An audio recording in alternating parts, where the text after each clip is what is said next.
नमस्कार मंडळी, मी अनिता छोट्याशा व्हिडिओमध्ये तुम्हा सर्वांचं स्वागत करते.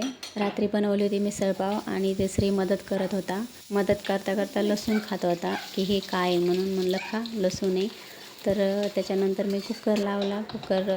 मटकी धुवून स्वच्छ करून त्यात हळद, मीठ, तेल आणि कुकरला 2-3 शिट्ट्या करून घेतल्या. हा मसाला आणलेला आहे अंबारी मी गावाकडनं. इकडं मी भरपूर ठिकाणी बघितलं पण मला भेटलाच नाही, त्यामुळे मी गावाकडनंच घेऊन आले. आणि त्यानंतर कढईत मी तेल, कांदा, मिसळमध्ये ना सिंपलच मिसळ आवडते मला, कारण चिवडा असतो त्यात दुसरे मसाले टाकायची गरजच नाही. कशामध्ये जरी चिवडा टाकला तरी तो म्हणजे मी एक वेळेस मसाला बनवली होती तर मला ती जास्त काही आवडली नाही, म्हणून मी अशी सिंपलमध्येच बनवते.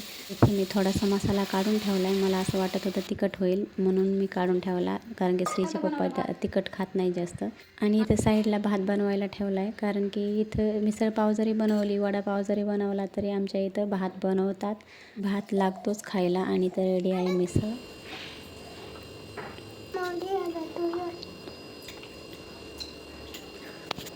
खूप छान. घरची मिसळ तर घरचीच मिसळ. बघा, मिसळसोबत कोणी भात खाते का? आम्ही खातो भात. असे का? कारण भात खाल्ल्याशिवाय मला काही झोप येत नाही. एखादी वेळेस जेवायलाच नसलं तर मग झोपायचं का नाही? आम्ही खिचडी खाऊन झोपतो मग.